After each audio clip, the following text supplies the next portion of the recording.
जय गुरु जी। संगत जी, संगत जी जुड़ जाइए, कनेक्ट हो जाइए संगत जी।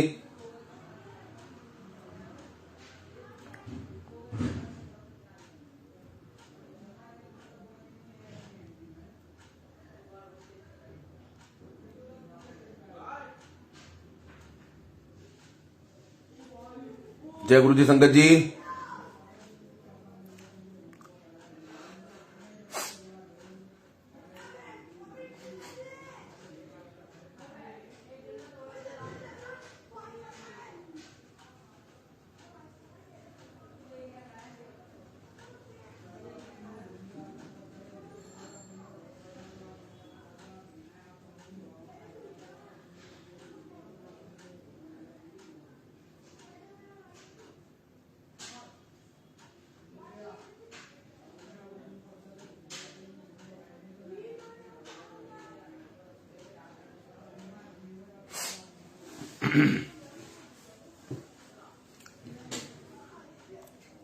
जय गुरु जी। संगत जी, कनेक्ट हो जाइए प्लीज।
जय गुरु जी। संगत जी, कनेक्ट हो जाइए।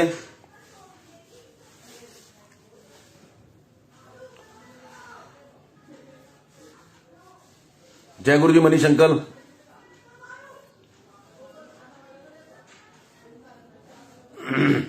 जय गुरु जी। संगत जी, कनेक्ट हो जाइए जल्दी जल्दी।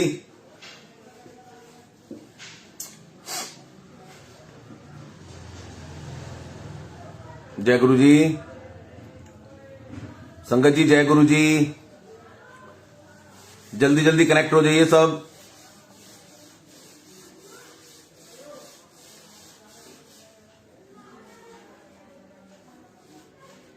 जय गुरु जी।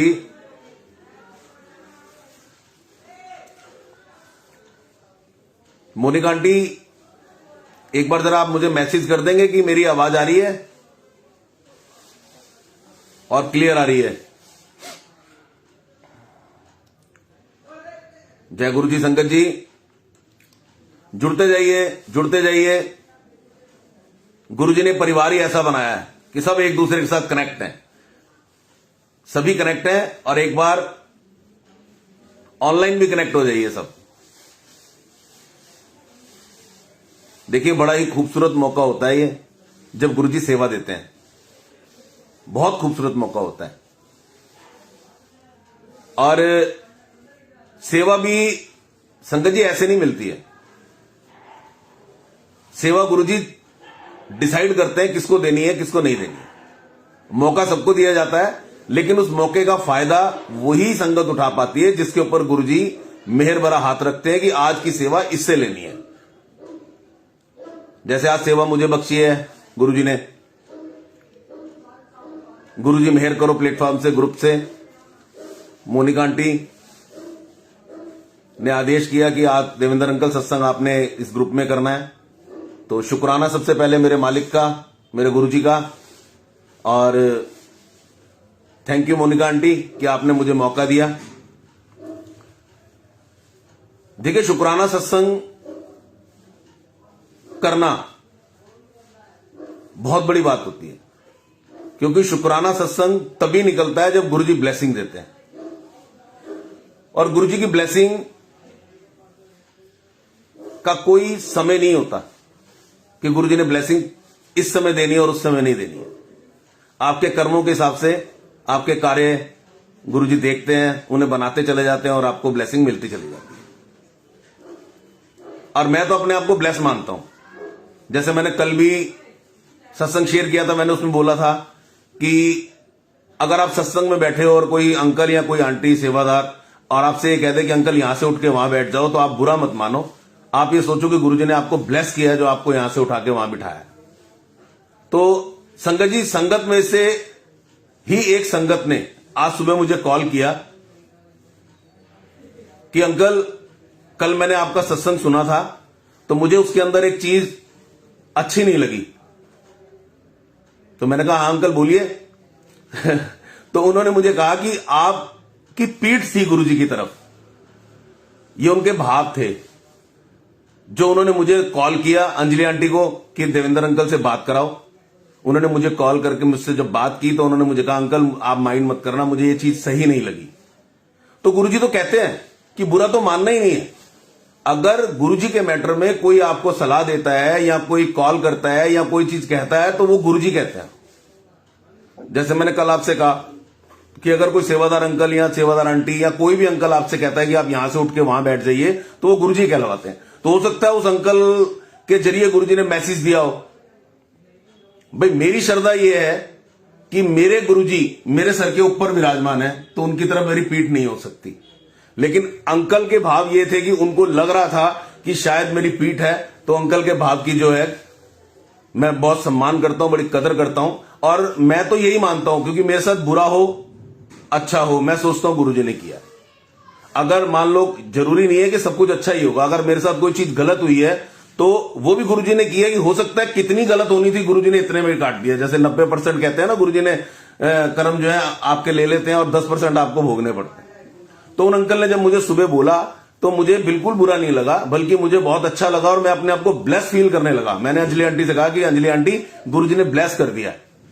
वो कह रही कैसे? मैं क्या, ऐसे ऐसे अंकल का एक कॉल आया था जिनसे आपने मेरी बात कराई है, और वो ऐसे ऐसे कह रहे थे कि अंकल आपकी पीठ थी गुरुजी की तरफ। तो ये मैसेज था गुरुजी का, जरिया अंकल थे। तो मैं धन्यवाद करता हूं अंकल का जिन्होंने मुझे ये बोला आज। इसीलिए मैंने अपनी डायरेक्शन चेंज की, लेकिन मुझे अंकल ने कहा कि आप कॉर्नर में बैठ जाओ वहां पर, क्योंकि बस गुरुजी का आदेश था तो मैंने माना। आज मैं यहां बैठ गया, अपनी सीट चेंज की है मैंने। वैसे कल मैं यहां बैठा हुआ था, देखिए आपको दिखाता हूं। ये देखिए इस जहां बैठा हुआ था, और देखो आप कि गुरुजी का स्वरूप मेरी गद्दी के, ये मेरी गद्दी है, ये देखिए ये गुरुजी का स्वरूप मेरे ऊपर है। तो गुरुजी का आशीर्वाद सर के ऊपर है। लेकिन अंकल का कॉल आया, अंकल ने मुझे बोला कि मुझे अच्छा नहीं लगा, तो हमें उन्होंने बोला तो हो सकता है गुरुजी ने ही उनसे बुलवाया हो। तो इसके अंदर मैं सभी से ये गुजारिश करूंगा कि कोई भी अगर किसी का कॉल आ जाता है, जैसे संगत के अंदर कई संगत ऐसी होती है जो बहुत ज्यादा भाव से जुड़ी हुई होती है गुरुजी से, और हम कोई ऐसा तो है नहीं कि हमसे गलती नहीं हो सकती, हमसे भी गलती हो सकती है। और शायद हो सकता है मेरी नजर में ये गलती नहीं थी, और अगर अंकल को फील हुआ है तो हो सकता है कि शायद गुरुजी मुझे कुछ मैसेज देना चाह रहे हो। तो मैं तो संगत जी यही मानता हूं, जब कोई अगर गुरुजी के मैटर में कुछ बोलता है तो इसका मतलब यह है कि हाँ वाक्य में ही ये गुरुजी का ही मैसेज है, तो हमें उसे हाथ जोड़ के स्वीकार करना चाहिए। तो मैं उन अंकल का एक बार दिल से फिर थैंक यू करता हूं। मैं दूसरी संगत में से नहीं हूं कि अगर किसी ने बोल दिया कि आपने गलत किया तो वो गुस्सा हो जाओ। मेरा स्वभाव गुस्से वाला है, लेकिन मेरा जो मन है वो गुरुजी से जुड़ा हुआ है, टोटल सरेंडर है। इसलिए मेरे साथ गलत होता है तो भी मैं कहता हूं शुक्राना गुरुजी, और सही होता है तो शुक्राना निकलता ही है। बस हम तो बने ही शुक्राने के लिए हैं। जैसे गुरुजी का भजन है ना, शुक्राने जोगा रखी मेरे माल का, शुक्राने जोगा रखी। तो बस गुरुजी शुक्राने के लायक बनाए रखना हमें, कि हम जीवन भर आपका शुक्राना करता रहे। संगत जी, ये तो सत्संग था आज सुबह का, जो अंकल ने मुझे कॉल किया अंजलि आंटी को कि मेरी देवेंद्र अंकल से बात कराओ, और उन्होंने मुझे बोला कि अंकल मुझे ऐसे ऐसे फील हुआ। तो मैंने कहा अंकल ये आप, और साथ में वो ये भी कह रहे थे अंकल आप बुरा मत मानना प्लीज। तो मैंने कहा नहीं अंकल, मैं तो यही मानता हूं कि गुरुजी ने मैसेज दिया है, जरिया आप बने हो। तो इसी तरीके से अब आप जो मैं सत्संग शेयर करने जा रहा हूं, आप उसको शेयर कीजिए, जरिया बनिए। जैसे वो अंकल मेरे लिए जरिया बने, वैसे आप जरिया बनिए कि किसी ना किसी की क्वेश्चन के आंसर वहां तक पहुंचे। आप यकीन मानना, बहुत सारे अंकल आंटी के मेरे पास मैसेजेस आए, उनके सवालों के जवाब कल मिले होंगे। मुझे नहीं पता, गुरुजी ने जवाब देने वाले गुरुजी हैं, उन्होंने कहां से क्या जवाब निकाल के दिया, किस सत्संग में से कौन सा जवाब मिलता है, ये गुरुजी जाने। मैं गुरुजी का आशीर्वाद लेके, गुरुजी से इजाजत लेके ही लाइव सत्संग करने बैठता हूं। और जब भी लाइव सत्संग करने बैठता हूं, गुरुजी से यही बोलता हूं, गुरुजी मेरी वाणी में जो भी कुछ बुलवाना है आपने बुलवाना है, अब इसमें क्या निकलेगा ये आप देखो। मैं अपने मन से कभी कुछ नहीं बोलता, जो गुरुजी मेरे अंदर थॉट डालते हैं, जो गुरुजी मेरे अंदर सोची डालते हैं, वो मेरे मुंह से निकलता है। संगत जी, गुरुजी ने इतने कठिन समय में से हमें निकाला, इतने कठिन समय में से हमें निकाला कि जो समय आज चल रहा है ना, जिन जिन की बेटियों की शादी है, शायद हो सकता है उनके लिए जवाब छुपा हो।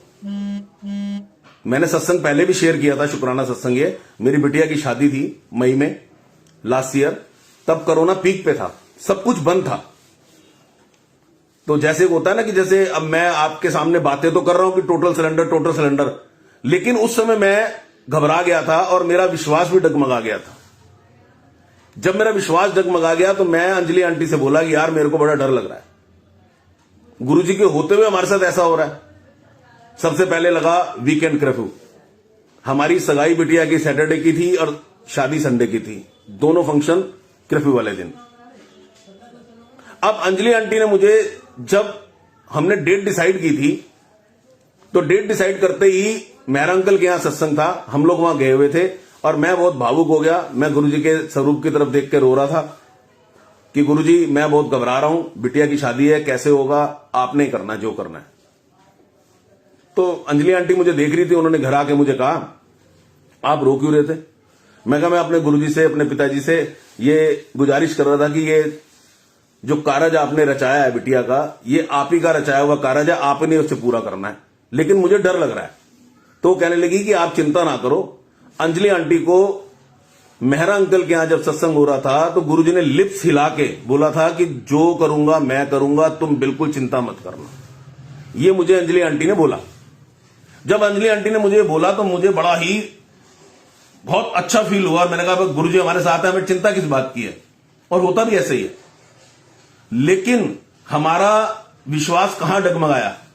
मैं आप लोगों से गुजारिश करूंगा कि आप लोग अपना विश्वास बिल्कुल मत डगमगाना। जो गलती मुझसे हुई है वो आप मत करना। मैंने बाद में कान पकड़ के गुरुजी से तो माफी मांगी थी, मैंने गुरुजी की संगत से भी माफी मांगी थी। सत्संग लाइव आके बुलबुल आंटी के पेज पे मैं लाइव आया था और मैंने पूरी संगत से, पूरे गुरु परिवार से माफी मांगी थी। क्योंकि मेरा मानना यह है कि पहले जमाने में क्या होता था कि जब परिवार के अंदर कोई गलती हो जाती थी किसी से, तो वो जब परिवार से माफी मांग लेता था तो उसको माफी मिल जाती थी। तो मेरी नजर में ये हमारे पिता हैं, दुनिया के पिता हैं, और जो गुरुजी की संगत है वो हमारा एक परिवार है। अगर मैं अपनी गलती की माफी अपने परिवार से मांगता हूं तो मेरा मन शांत हो गया और मैंने माफी मांगी भी। आप ऐसा मत करना, आप विश्वास अपना डगमगाना नहीं, क्योंकि गुरुजी जो करते हैं वो अच्छे के लिए करते हैं। मेरा विश्वास कहां डगमगाया, मेरा विश्वास यहां डगमगाया कि सैटरडे की सगाई, संडे की शादी। और सबसे पहले शुरुआत करता हूं, सॉरी संगत जी, हम बैंक्वेट बुक कराने गए तो हमने नीचे वाला हॉल बुक कराया। संगत जी सत्संग को शेयर करते रहना, क्योंकि मुझे आज दिल से लग रहा है कि इसके अंदर किसी ना किसी का जवाब छुपा हुआ है, और इस जवाब को वहां तक पहुंचाने का जरिया आपका है। गुरुजी ने आपको सेवा दी है और यह सेवा आपने ही करनी है। मोनिका आंटी ने सेवा कर ली, मुझे यहां बिठा दिया। मेरे से गुरुजी सेवा ले रहे हैं कि मैं सत्संग शेयर कर रहा हूं। आपकी सेवा आपके हाथों में है। जिस जिसके ऊपर गुरुजी की मेहर होगी वो इसको शेयर करेगा, और शेयर करने से इसका जवाब लोगों तक पहुंचेगा। शेयर करने का सिर्फ एक छोटा सा मकसद यही है कि जो सत्संग है वो सब तक पहुंचे, जिसको जरूरत है, जिसके लिए सत्संग ये हो रहा है। हमें नहीं पता किसके लिए हो रहा है, गुरुजी किसके लिए करवा रहे हैं। क्योंकि कल मैंने बोला था कि मैं ये वाला सत्संग शेयर करूंगा, लेकिन आज सत्संग गुरुजी ने शेयर ये वाला करवा दिया, तो इसके अंदर कुछ ना कुछ कारण होगा। तो संगत जी हुआ क्या, बैंक्वेट बुक करके आए। बैंक्वेट बुक करके जब हम वापिस आ गए तो मुझे आने के बाद लगा कि वो ना हॉल छोटा है। तो मैं 2 दिन बड़ा परेशान रहा। मैंने कहा गुरुजी ये क्या करा दिया, मैं तो आपको साथ में लेके गया था और बैंक्वेट छोटा करा दिया, आपने ध्यान नहीं दिया, मैं तो बच्चा हूं। खैर मेरे ब्रदर इन लॉ रहते हैं कुवैत में, उनसे डिस्कस हुआ तो चांस की बात थी कि वो जो बैंकेट था वो उनके जानकारी में निकल आया। उन्होंने कहा कोई बात नहीं जीजा जी मैं बात करता हूं। उन्होंने बात की और उन्होंने ऊपर वाला हॉल खाली था वो भी करा दिया। मेरे मन को बड़ी शांति, मैं कहा शुक्राना गुरुजी आपने ये काम भी कर दिया। अब होता क्या है संगत जी, जैसे जैसे दिन नजदीक आते हैं अप्रैल के अंदर कर्फ्यू लग जाता है और कर्फ्यू हम लोग ये सोचते हैं जो बातें कर रहे थे सब कि हाँ भी अब खुल जाएगा अब खुल जाएगा अब खुल जाएगा अब खुल जाएगा, लेकिन दिन ब दिन स्थिति जो है वो खराब होती चली गई। इतनी खराब हो गई कि कुछ समझ में नहीं आ रहा था। फिर लड़के वालों से भी हमारी बात हुई तो उन्होंने कहा भी ऐसा करो संडे का वो है तो फिर या तो डेट चेंज कर लेते हैं। तो मैंने कहा जी डेट चेंज करके देख लेते हैं एक बार। अब हम लोगों ने डेट जो चेंज की, कैसे की, क्योंकि हम तो मूर्ख है ना, अपने आप ही सब कुछ करने बैठ जाते हैं। अब हमने डेट क्या सोचा, हमारे दिमाग में क्या सोचा कि 2 मई की शादी है, फेरे तो 3 मई को ही होंगे 12 बजे के बाद, तो 3 मई का कर लेते हैं बैंकेट। 3 मई को मंडे है और उस दिन वीकेंड कर्फ्यू भी नहीं होगा। अब हमने 3 तारीख का बैंकेट वाले से बात की, उसने कहा हाँ जी 3 तारीख का मेरा खाली है। चलो जी। अब होता क्या है कि लड़के वाले अपने किसी पंडित जी से पूछते हैं और पंडित जी कहते हैं 3 तारीख का तो कोई शुभ मुहूर्त ही नहीं है, कैसे कर लोगे। अब फिर स्थिति डामाडोल हो गई। अब स्थिति जब डामाडोल हुई तो बड़ा मन घबराया। मैं कहा गुरुजी अब क्या होगा, अब तो बिल्कुल दिन नजदीक आ गया, अब कैसे होगा। आप ही कर सकते हो, आपने अंजलि को बोला था, अंजलि आंटी को, कि जो करूंगा मैं करूंगा, तो आप संभालो कैसे संभालना है। चलो अब वो स्थिति क्या हुई, हमने डेट 3 की जगह 4 की पूछी वहां पर। जब हमने 4 तारीख की डेट पूछी तो बैंकेट वाले ने कहा जी 4 तारीख की तो मेरे पास खाली नहीं है। अब स्थिति डामाडोल। फिर उसका कॉल आता है कि 4 तारीख की मिल जाएगी अगर आप मॉर्निंग में कर लो। अब लड़के वाले जो थे हमारे जो समधी साहब हैं, अब उन्होंने कहा जी कि अब हम तो यही कर रहे हैं जी, हम तो यही कोशिश कर रहे हैं, क्योंकि ज्यादा लोग बुलाने भी नहीं है, क्योंकि पीक पे चल रहा है कोरोना की वजह से, कोई आएगा भी नहीं। तो मैंने कहा जी फिर उन्होंने यही घर के आसपास ही एक बैंकेट है वो बुक कर लिया उन्होंने सगाई के लिए। अब संगत जी बड़े सुनने वाली बात है, हमने वहां बैंकेट वाले को कॉल किया कि जी ऐसे ऐसे बात है और हमारे समधी साहब ने तो नजदीक में कर लिया इसलिए हम वहां कर नहीं पाएंगे। तो उन्होंने कहा कोई बात नहीं आप होल्ड कर दो, फिर कभी जब भी किसी का फंक्शन करना हो तो कर लेना। अब उन्होंने हमसे ये बोला कि जी आप भी यहीं देख लो आसपास, हमारे समधी साहब ने। मैंने उनसे कहा कि जहां आपने अपना देखा वहीं हमारा भी देख लो। अब वहां डेट खाली नहीं मिल रही थी 4 तारीख की। संगत जी स्थिति वो हो गई, उधर मना कर दिया हमने, इधर हमें बैंकेट नहीं मिल रहा। मैंने कहा गुरुजी पूरा टोटल सरेंडर हमारे परिवार का है और ये क्या हो रहा हमारे साथ हमें समझ नहीं आ रही। और मैं पूरा जो है ना घबराने लग गया, मेरा विश्वास डामाडोल हो गया। जब मेरा विश्वास डामाडोल हुआ ना संगत जी, तो कहते हैं ना जब आदमी नाशुक्रा हो जाता है तो उसे कुछ अच्छा नहीं लगता, सब बुरा ही लगता है। तो मेरे को भी वही लगने लग गया। तो मैंने अंजलि आंटी से कहा, मैं कहा यार कुछ नहीं, सब गुरुजी ने ना यार सब बेकार कर दिया। मेरा इतना मैं क्या बताऊं, मैं कुछ बोल नहीं सकता बस, लेकिन गुरुजी ठीक नहीं कर रहे हमारे साथ। अब अंजलि आंटी हंसी और कह रही है जब मैं आपसे कह रही हूं कि गुरुजी ने मुझे बोला था लिप्स हिला के कि मैं करूंगा जो करना है तो वो गुरुजी करेंगे। चलो जी हम इधर उधर बैंकेट देखते रहे, हमें नहीं मिला। चांस की बात है जब मैं गुरुजी के आगे रोया, मैं कहा गुरुजी मैं आंखों में आंसू आ गए। तो मैंने अपने बेटे से कहा, मैं कहा ना, मेरा बेटा कहने लगा पापा एक जगह और है चलो वहां चल के देखते हैं। हम गए, वहां गए तो ऐसा लगा जैसे गुरुजी ने वहां हमारी रिजर्वेशन पहले ही कराई हुई है। जैसे हम उस बैंकेट में गए, आओ जी आओ, बैठ गए।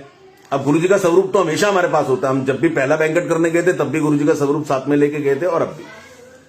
अब रास्ते में सोचते हुए जा रहे हैं कि भाई पुलिस वाले रोक लेंगे, लॉकडाउन है, लॉकडाउन में कुछ दिक्कत हो गई तो चलो हम बैंकेट पहुंच गए। उन्होंने कहा आओ जी बैठो जी। हमने कहा जी ऐसे ऐसे 4 तारीख का खाली है जी। मतलब हम बाद में बोल रहे थे और उनका जवाब हमें पहले आ रहा था। मैंने कहा जी हमें 150 लोगों के लिए, हाँ जी मिल जाएगा जी। उन्होंने हॉल दिखाया, हॉल दिखाने के बाद मैंने कहा जी वो तो ठीक है जी सर, तो पैसे, उन्होंने पैसे बताए। अब हमारी कंडीशन तो ये थी करो या मरो, कि मैं तो गुरुजी से क्या किया था, गुरुजी जहां डन होगा वहां डन कर देना, हमें बिल्कुल सोचना ही नहीं है। इस वक्त हमारी स्थिति नहीं है, हमारी कंडीशन ऐसी नहीं है कि हम सोचें कि हमें करना क्या है। अब बैंकेट वाले ने हमें पैसे बताए, हमने डन कर दिया। अब देखो, मैं अपने बेटे से कह रहा हूं, मैं कह बेटा ये हॉल मुझे छोटा लग रहा है। तो मेरा बेटा कह रहा पापा 150 लोगों के लिए तो कर रहे हैं, सही है, कुछ नहीं है। अब जैसे गुरुजी सुन रहे थे, क्योंकि कार्रवाई तो गुरुजी की चल रही थी, क्योंकि गुरुजी ने अंजलि आंटी को बोला था कि जो करूंगा मैं करूंगा। एक मैं ही मूर्ख था जो नहीं समझ पा रहा था। मैं आज भी अपनी गलती मानता हूं, लेकिन उस दिन के बाद मुझसे ऐसी गलती ना हुई है, ना जीवन में कभी दोबारा मेरे गुरुजी होने देंगे। और मैंने पूरी संगत से माफी मांगी थी। शायद यहां पर लाइव में जो जो जुड़े होंगे उनको पता भी लग रहा होगा इस बात का, कि मैंने उन सबसे बोला था कि मैं पूरे गुरु परिवार से माफी मांगता हूं कि मैंने गुरुजी के ऊपर भरोसा अपना डगमगाया, ये मेरी गलती थी, मैं सबसे माफी मांगता हूं। आप सब मुझे माफ कर दोगे तो मेरे गुरुजी अपने आप माफ कर देंगे, क्योंकि मेरी सोच ये है कि संगत के अंदर ही गुरुजी होते हैं। अब होता क्या है संगत जी, कि वो बैंकेट वाला खुद कहता है, शर्मा जी मैं सोच रहा हूं कि उस दिन ये जो 7 वाला हॉल है ना, इसकी भी बीच में से पार्टीशन हटा देता हूं, हॉल बड़ा हो जाएगा। अब मैं मन ही मन मैंने कहा गुरुजी इतनी जल्दी? अब मेरा विश्वास, मैंने कहा गुरुजी मेरे से गलती होगी, मेरी आंखों में आंसू आ गए। और मैंने कहा गुरुजी ने जो ये करना था इसलिए इतना लटकाया। अब संगत जी वो हॉल हो गया बहुत बड़ा, 150 लोगों के हिसाब से ही। मैं बड़ा खुश, हम घर आ गए। बैंकेट वाले ने मुझे एक चीज कही कि जी अंकल शर्मा जी, ढोल बैंड चड़त और डीजे ये सब नहीं हो पाएगा। क्यों? क्योंकि बैंकेट हॉल के बाहर ही पुलिस चौकी है। बड़े गौर से सुनना संगत जी, गुरुजी जब करते हैं ना तो सारे रास्ते, मतलब ये समझ लो कि मुझे ऐसा लगता है कि शायद गुरुजी अपने हिसाब से सब कुछ कर देते हैं, सेट के जाओ मैंने कर दिया।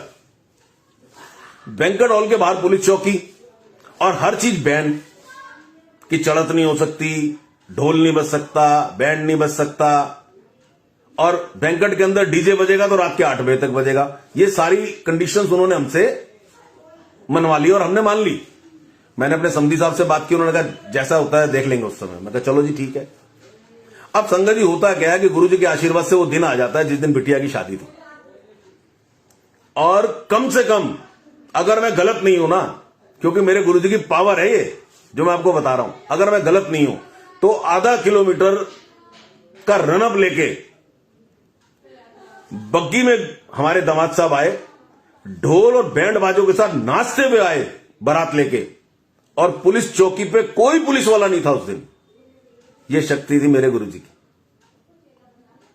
और बैंकेट वाला मुझे कह रहा है कि शर्मा जी आपकी जिम्मेदारी है, मुझे डर लग रहा है, शर्मा जी जल्दी जल्दी बारात अंदर करो।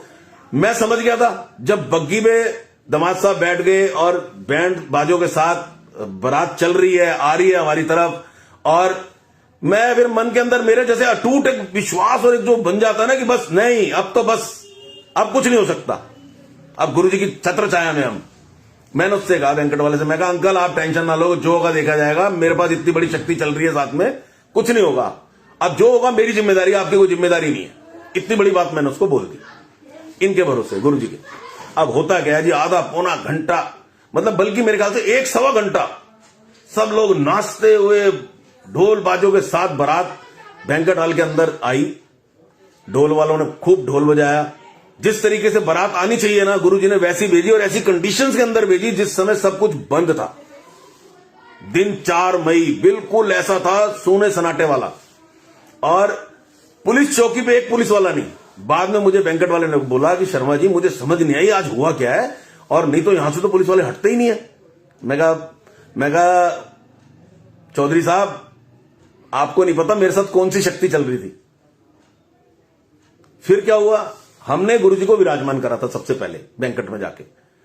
जब हमने गुरुजी को विराजमान करा, संगत जी आप विश्वास करना, तो उसके ऊपर झूमर था, जहां हमने गुरुजी का स्वरूप रखा था उसके ऊपर झूमर था, और बारात जैसे ही चढ़त हुई है ना, और फेरों तक, जब तक फेरे हुए रात को, उसके ऊपर जो झूमर था उसके जो शीशे होते हैं ना लटकने वाले, वो आपस में ऐसे ऐसे बज रहे थे, और घंटियों की आवाज आ रही थी टन टन टन टन टन टन टन टन उनके ऊपर, और वो हिल रहे थे ऐसे ऐसे।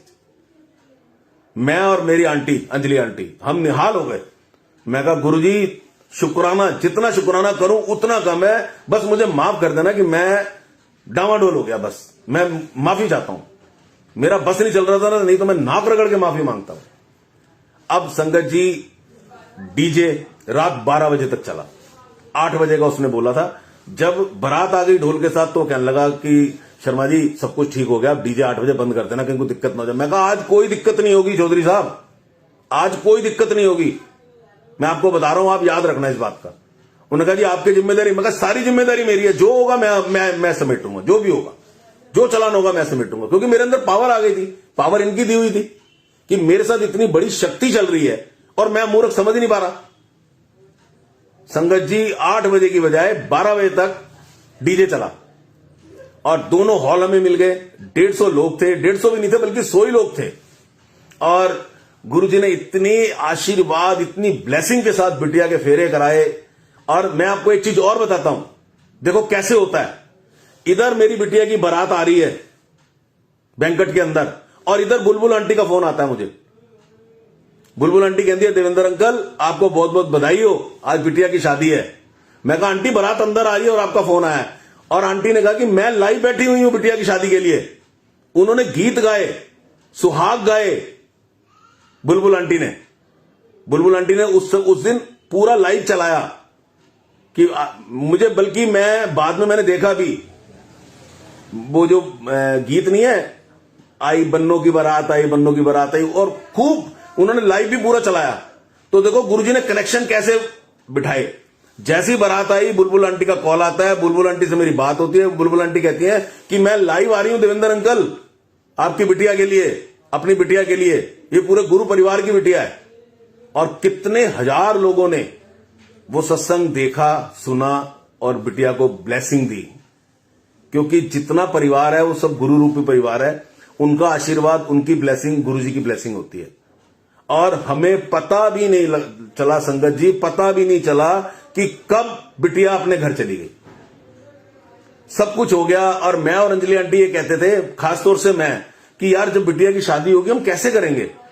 लोग बाग बिटिया के साथ नाचते नाचते अंदर आते हैं, कहां से लाते हैं इतना बड़ा दिल कि जिगर का टुकड़ा जा रहा है।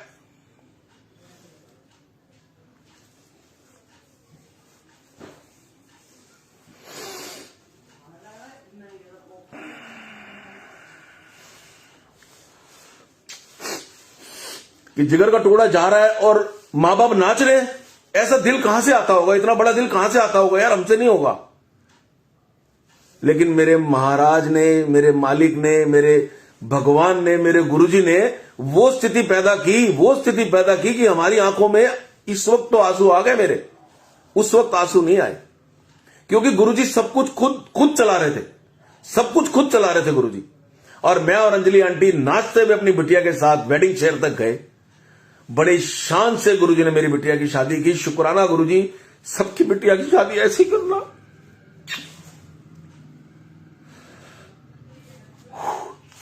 सॉरी संगत जी, बिटिया सबकी साझी होती है जी। मैं कहता हूं गुरुजी सबकी बिटिया की शादी ऐसे ही करवाना, किसी की शादी में कोई अड़चन ना आए। मां बाप बिना टेंशन के अपनी बेटियों की शादी करें गुरुजी, और वो आप ही करा सकते हो। अभी कई बेटियों की शादी होनी है, सब आपने ही कराना है गुरुजी। ये मेरी अरदास है आपसे, मेरी अरदास है गुरुजी की सबकी शादी कराना, बड़ी शान से कराना, अपनी छत्र छाया में कराना। जब आपकी छत्र छाया में शादी होगी तो कोई रुकावट नहीं आएगी गुरुजी। ऐसे क्रिटिकल समय के अंदर भी आपने कोई रुकावट नहीं आने दिया। आपने दिखा दिया, गुरुजी ने दिखा दिया कि मैं जब काम अपने हाथ में लेता हूं, जब मैं ब्लेस करता हूं, जब मैं कहता हूं कि मैं करूंगा तो फिर मैं ही करूंगा, और उन्होंने करके दिखाया। संगत जी, बिटिया अपने घर गई राजी खुशी, बड़ी खुशियों से गई, आज भी बड़ी खुशियों से आती है जाती है, सब गुरुजी की मेहर है। तो बस इस सत्संग मैंने आज ये करना नहीं था। मैंने कल भी आपसे बोला था कि मैं दुकान वाला सत्संग करूंगा और ऑफिस वाला सत्संग करूंगा, लेकिन गुरुजी ने शायद ये सत्संग करवाना था, कुछ दिमाग में नहीं था, लेकिन ये सत्संग करवाना था। शायद किसी अंकल या आंटी को जवाब देना है कुछ गुरुजी ने, कि मेरे से भरोसा मत हटाओ, मैं जो करूंगा मैंने करना है, भरोसा नहीं हटाना किसी ने भी। संगत जी ये किसी ना किसी संगत का जवाब है, इसको आप समझना। क्योंकि आज मैं सोच के आया था कि मेरे को, क्योंकि मैंने कल बोला था लाइव में कि मेरे को लिख के आप याद दिला देना कि ऑफिस वाला सत्संग शेयर करना है, दुकान वाला और ऑफिस वाला, और मैं वही शेयर करता, लेकिन गुरुजी ने वो शेयर नहीं होने दिया। क्योंकि जो गुरुजी बुलवाते हैं बोलता वही आदमी। मेरी कोई औकात नहीं कि मैं अपनी मर्जी से कोई सत्संग शेयर कर सकूं, क्योंकि मैंने सोचा था कि मैं सत्संग शेयर करूंगा, लेकिन वो सत्संग शेयर नहीं हुआ। शेयर हुआ तो बिटिया की शादी वाला। शायद किसी को कोई जवाब गुरुजी ने देना था, शायद हो सकता है किसी का भरोसा गुरुजी से उठ रहा हो, शायद इसलिए सत्संग ये शेयर करवाया, जो माइंड में भी नहीं था, एकदम माइंड में आया। कल भी मैंने आपसे इस सत्संग के बारे में जिक्र नहीं किया होगा। संगत जी, इस वीडियो को इतना शेयर करना कि जो जवाब गुरुजी ने जिस तक पहुंचाना है, वैसे तो गुरुजी पहुंचा ही देंगे। जब गुरुजी ने ये सत्संग करवा दिया, बिना किसी सोची ऐसी एकदम बैठते ही सोची डाली कि सत्संग यही करना पड़ा, सत्संग करना कुछ और था, कर दिया ये, तो ये गुरुजी करवाते हैं, मेरे मालिक ही कराते हैं। तो जहां तक हो सके इसको शेयर करना, ताकि जवाब जिसका है उस तक पहुंच जाए। शुक्राना मोनिका आंटी, शुक्राना गुरुजी मेहर करो प्लेटफॉर्म का, और सबसे बड़ा शुक्राना मेरे मालिक का, जिन्होंने दाद बख्शी कि ये दास सत्संग शेयर करने लायक बना। संगत जी, सत्संग सबके पास होंगे, सभी शेयर करते हैं, लेकिन सत्संग प्लीज वही शेयर किया कीजिए जो आपसे रिलेटेड हो, जिसमें आप खुद इन्वॉल्व हो, वही सत्संग शेयर किया कीजिए। क्यों? क्योंकि जब आप दूसरे का सत्संग शेयर करते हो तो वो दूसरे का सत्संग है, जो आपको ब्लेसिंग मिली आपको वो शेयर करनी है। संगत जी, गुरुजी ने सबको ब्लेस करना है, किसी को आज करना है, किसी को 2 दिन बाद करना है, किसी को 2 साल बाद करना है। जिसके कर्म जैसे कटेंगे गुरुजी ने उसको वैसे ब्लेस कर देना। आप लाइन में लगे हुए हो। जब गुरुजी ने आपको इतनी क्रिटिकल समय में से भी बचा रखा है, कोरोना काल में भी बचा रखा है, तो गुरुजी की छत्र छाया कितनी जबरदस्त है। आप देखो, मुझे बताओ हमारे गुरु परिवार में कोई ऐसा हो जिसको गुरुजी ने ना ब्लेस किया हो। लेकिन कई लोग ऐसे हैं जिनको पता ही नहीं लगता गुरुजी ने ब्लेस कर दिया। जैसे आज मेरे साथ हुआ था सुबह, शायद कोई और संगत होती तो बुरा मानती, ये क्या बात हुई, गुरुजी तो मेरे सर के ऊपर विराजमान है, इन्होंने कह दिया कमर नजर आ रही है। कमर कैसे नजर आएगी जब मैं दीवार के साथ अटैच हुई हूं, दीवार पे बैठा हुआ हूं, तो कमर तो हो नहीं सकती।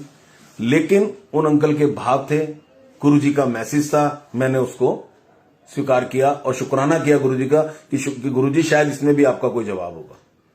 तो संगत जी, सेवादारों से, किसी अंकल आंटी से कभी क्रोध मत करो। अगर कोई आपको कुछ बोल देता है तो सिर्फ एक यही भावना अपने मन के अंदर रखो कि शायद गुरुजी ने बुलवाया होगा। जिस दिन ये भावना आ जाएगी आप सरेंडर कर दोगे, और ये भावना शायद तभी आती है जब आप टोटल सरेंडर कर चुके होते हो। जब तक आप टोटल सरेंडर नहीं करते तब तक आपके मन के अंदर ऐसी भावना आती ही नहीं है। और संगत जी, जब आप सरेंडर कर दोगे, अपनी डोर गुरुजी के हाथों में छोड़ दोगे, स्टीयरिंग गुरुजी को पकड़ा दोगे अपना, तो फिर गुरुजी जैसे चाहे वैसे चलाए। आपको कहीं ना कहीं बुरा लगेगा कि गुरुजी ये क्या कर रहे हो, ये तो ऐसा तो गलत हो गया, लेकिन गुरुजी को पता है क्या करना है क्या नहीं करना। जैसा मेरे साथ किया था, गुरुजी ने किया कुछ और, मैं डरता रहा, और बाद में देखो कितना बढ़िया कर दिया गुरुजी ने। तो संगत जी, बस शायद आज इतना ही हुक्म है गुरुजी का, तो इतना ही सत्संग शेयर होगा। बाकी के सत्संग फिर कभी मौका मिलेगा तो जरूर शेयर करेंगे। शुक्राना मोनिका आंटी, और गुरुजी आपका तो दिल से पल पल शुक्राना है, हर वक्त शुक्राना है गुरुजी। जब तक श्वास है तब तक सारी संगत आपका शुक्राना करेगी, और बस आप शुक्राने जोगा बना के रखना। संगत जी, जय गुरुजी, शुक्राना गुरुजी।